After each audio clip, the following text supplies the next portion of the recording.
You're listening to Spring River Chronicle. Audio on the go. First National Banking Company. Get checking that pays with Super Plus Checking at FNBC. Police Chase, Hardy Rundown. By Lawrence Siebert. A man wanted out of Missouri was apprehended June 25 after a police chase led to his capture. 2:00 p.m. a concerned citizen entered the Hardy Police Department to speak with Chief Ernie Rose, stating that he had witnessed what appeared to be a theft taking place on Hickory Park Drive in Hardy. The witness stated to Chief Rose that he had seen 3 men carrying ladders through the woods and placing them into the back of a pickup truck. The 3 men were identified as Josh Reed, Dylan Thompson and Corey Wilson. 4:00 p.m. on the same day, Josh Reed entered the Hardy Police Department and reported that he was under the 4-lane bridge on Highway 342 when he was confronted and under threat of being beaten. Reed identified the culprits as Tristan Brooks, James Hodges and some other unnamed boys. Reed stated that he had gotten back in his vehicle and had traveled to the police department but was unaware if Wilson or Thompson were able to get away. Reed stated to Chief Rose that he had been at work all day and did not know why the boys under the bridge were mad at him. Reportedly, Chief Rose confronted Reed stating that he knew Reed was lying because he knew, in fact, Reed had been with Wilson and Thompson for the past hour and that they had stolen some ladders from the residence on Hickory Park and had proceeded to take the ladders to the recycling center north of Hardy on the United States 63. At the scene of the crime after being confronted by Chief Rose, Reed changed his story and took Chief Rose to the house where the ladders had been stolen from. An additional witness who had been parked in front of Hodges' home on the highway stated that when Thompson and Wilson had run from Brooks and Hodges he had seen Wilson make it safely across the river to Loughburg Park, but didn't know where Thompson had gone. Later reportedly, Chief Rose spotted Thompson walking in front of Price Chopper and confronted him also. Thompson stated to Chief Rose that he did not know where Wilson had gone but did know that he had gotten out of the river. After talking with the 2 boys, it was discovered that Wilson, Thompson and Reed were indeed in on taking the ladders. However, Wilson had gone behind the house and taken the ladders. Thompson claimed that one of the 3 belonged to his grandfather but that the other 2 likely belonged to the residential owner who had passed away. The stripped-out refrigerator was also discovered on Hodges' carport which had belonged to the same individual as the ladders. Hodges explained to Chief Rose that Wilson had taken the fridge from the home. 7:30 p.m. The meeting Chief Rose had traveled to Down Home Country Kitchen and spoke with a lady who had been asked by a man out front for a ride to Cherokee Village. The lady asked Chief Rose if he knew the man before she put him in the car with her family. Chief Rose explained to the lady that he had been looking for the man and that she couldn't take him anywhere and to stand back while he confronted him. After identifying the man as Wilson, Chief Rose contacted dispatch trying to get a vehicle and explaining to Wilson why he was going to jail. Wilson took off running out of the building and down toward the railroad tracks. The chase is on. Chief Rose pursues Wilson on foot. Wilson proceeded to cross the railroad tracks and jumped the chain-link fence into Loughburg Park. Chief Rose contacted dispatch to inform them of the location and request officer assistance. Busted officers assisted in the apprehension of the suspect and collected numerous packages of K2, some of which he had thrown out while he was running and the rest was in his pockets. After checking Wilson's identification, Chief Rose discovered that Wilson was wanted out of Missouri and that he would be extradited. Hardy Police Officer James Hutchison transported Wilson to the Sharp County Sheriff's Department where he was charged with theft of property and held pending other charges. You're listening to Spring River Chronicle. Audio on the go. First National Banking Company. Get checking that pays with Super Plus Checking at FNBC. Youth Minister Charged. By Lawrence Siebert. Cherokee Village First Baptist Church Youth Minister, charged with sexual assault in the 2nd degree. Paul Kevin Hendricks 50, of Cherokee Village was arrested July 2, after admitting he had engaged in sexual activities with a 14-year-old girl.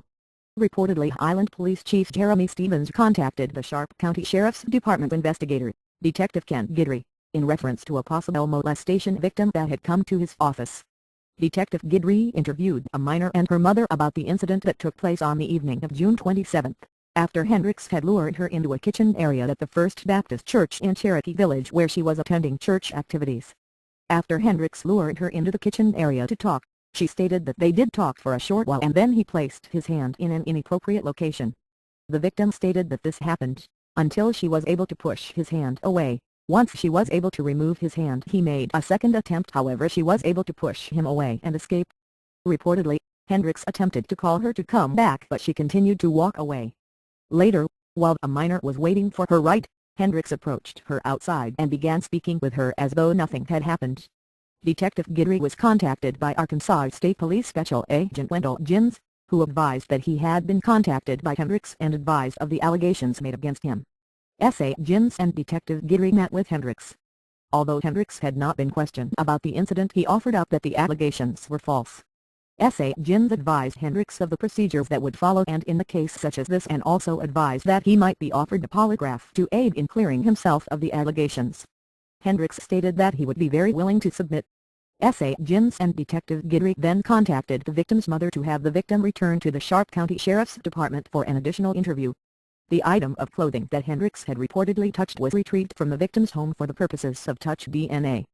July 2, S.A. Jins contacted Detective Guidry to inform him that Hendricks had come to his office and had given a full confession regarding the allegations made against him by the victim. Reportedly, this was not the first time Hendricks had acted in an inappropriate manner. A warrant has been issued charging Hendricks with sexual assault in the second degree, a Class B felony. Hendricks made arrangements to turn himself into the Sharp County Sheriff's Department and a bond was set at $10,000. He has since bonded out. You're listening to Spring River Chronicle.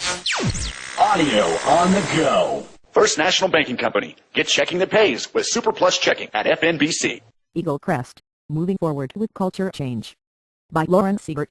Eagle Crest Nursing and Rehabilitation has become one of the most forward-moving nursing and rehabilitation facilities in the state of Arkansas, becoming the first in Sharp County to switch to a culture change facility as part of the Eden Alternative. The Eden Alternative was founded by Dr. William Thomas, in order to change traditional facilities in appearance and in the way they gave care. We were one of the first pilot homes in the culture change project in the state that the state surveyors and the state association was part of, and so we are very proud of that, Administrator Wendell Hall said. According to Hall, Eagle Crest was excited about the switch and has successfully transitioned. We are a culture change home, and by that I mean that we are part of a project in this state and nationwide called the Eden Alternative, Hall said. We want to change our facility from a medical facility to a home-like facility and quit using the word facility, so to speak, but this is the residents' home and so we want them to feel like it is home. The entire foyer has been reinvented. Where the nurse's station once was now stands an elaborate stone fireplace, where tile once was, now lies hardwood floor, and the cafeteria is now a dining hall. We have taken out the nurse's station in our old lobby and we have had stone masons come in, and we have a beautiful rock fireplace with seating around it. I'm sure this winter they will enjoy that, Hall said. The nurses are on the halls, which have been very beneficial to the residents, families and staff because they are right there and they can tend to their residents' needs and see what's going on. Hall said she has seen a major shift in the way residents and staff interacts since the switch. Your nurse's station was a big gathering point for shift changes. It was very noisy and residents felt like they were almost invading some of their privacy because they are sitting there trying to read and talk to family and that type of thing. So, this way there is very little confusion at all, Hall said. They go to their nurse, they get their assignments and start working. It's been a very good transition. Along with the visual changes, there have also been some internal changes made to the facility. For example, residents now have more control in their day-to-day. One of the things I think that sets us apart is that we focus on choices for our residents. When they come in, we want them to realize this is your home now. We understand that you had to leave your home and nobody likes to do that, and so we encourage families to bring things from home in, furniture, pictures, whatnots, anything to make them feel at home, Hall said. We have given them choices as to what time they get up in the morning and go to bed, what time to take a bath or a shower, and when they want to go eat. Hall said that instead of the traditional lunch, residents may now place orders with the dining staff. We have open dining now, which means from 11 a.m. to 12:30 p.m. They can come in anytime, sit wherever they want to, and we have menus, Hall said. Now we have a main entree and then we have choices, or we have a secondary, or they may just want a peanut butter sandwich or ice cream or a bowl of mashed potatoes, and if that's so then we provide it for them. Hall explained that the focus more so than ever on the residents' quality of life. It's about the quality of life, and a lot of people think when they go to nursing homes that they go to die, Hall said.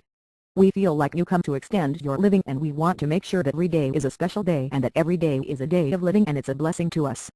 They give us so much more in return than we can ever give them. You're listening to Spring River Chronicle. Audio on the go. First National Banking Company. Get checking that pays with Super Plus Checking at FNBC. Q and Awit Philip and Rebecca Ashcroft, owners of the Pig and Whistle. After several years working on for Disney Cruise Lines and many years living in England, Philip Ashcroft of Liverpool in England, along with his Hardy native wife Rebecca, have decided to settle down in Hardy and run their own restaurant in downtown Hardy called The Pig and Whistle. Q. So how long have you been in business here? Philip. Just over a month. Q. You guys met, got married and decided that you wanted to come here to create something different for the community. Philip. Yes, after we got married and worked for the cruise ships sailing around the world. Rebecca did it for about 4 years and I did for about 6. Then we decided that our time was up at sea and we wanted to have a real life, and we decided that it was probably in our best interest long term. We liked our house in England, but the pace of life is a lot quicker over there, and here, it's a bit more relaxed and easygoing. So, we decided to live over here, and not long after I got off the ship, we sold our house in England and we moved over here. We spent a long time planning what we were going to do, our next step, and we looked at a few places and decided that this was probably the best one for us. Q. So tell me about the restaurant. What sets you apart? Philip. Well, the fish and chips is one of our signature dishes. We literally tested an awful lot of different types of fish, and we wanted to pick the one that is more like the one you get in England. More like the real British fish and chips. Philip. It's cod, and it's not some of the fish that is more accessible in this area. It's North Atlantic cod.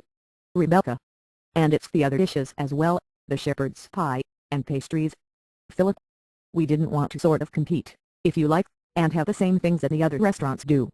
They do a great job, and they have great participation from the local patrons and the tourists as well. We just wanted to do something different. Q. So what is your best dish? Philip. Chicken marsala. That's a traditionally in England, it's an Indian dish. With India being sort of a Commonwealth country, there are a lot of Indian immigrants in England. It has become a national dish of the country, really. There is an Indian restaurant in every single town or village in England. It's your standard in a nice way. It's the one that is ordered the most popular. Q. When people come to eat, what can they expect? Rebecca. We make a lot of things fresh daily, like the scones and the pasties, and the shepherd's pie. The curry. So that's sort of where we're needing to get our rhythm, to see what's ordered most and when we need to make things fresh, and we're really focusing on that. And sure, it would be great to be able to say we're a traditional British pub, but we're not. That's not what we've set out to do. We've set out to have good food and hopefully attract people who like to eat foods from different parts of the world. Philip. Within the month, we've had a lot of repeat customers, both locals and the tourists. The tourists who are staying in the motels here or lodges, have come back to make a second or third visit before they've gone on. Q. I see that you have a section which has England English and American English. What gave you the idea? Philip. Just in keeping with the theme again and for a little bit of fun. Q. So, along with the different types of food, what else do you offer? Rebecca. The other thing that a lot of people don't know is that we've actually been showing a lot of European Championship soccer, but we've also been watching tennis, and we had the Razorback baseball on last week. Philip. What's the other one in Missouri? Q. So people can expect some new and different dishes, some changes. Rebecca. Oh yeah. Q. So you have new menus? Rebecca. Yes. Really, because we ran out of the first printing of the other ones. Philip. That's really why we did it. We give them out. It's a little bit of advertising, really. They're takeaways. Rebecca. It's our takeaway menu. Q. Tell me about that car. Philip. So we were on our way to Illinois, and we stopped in Rolla, Missouri to find a different restaurant and not a chain, and we couldn't find one that was open. So we stopped, and literally. Thanks for listening to Spring River Chronicle Audio on the Go. Be sure to subscribe to the paper and check us out online at myspringriver.com.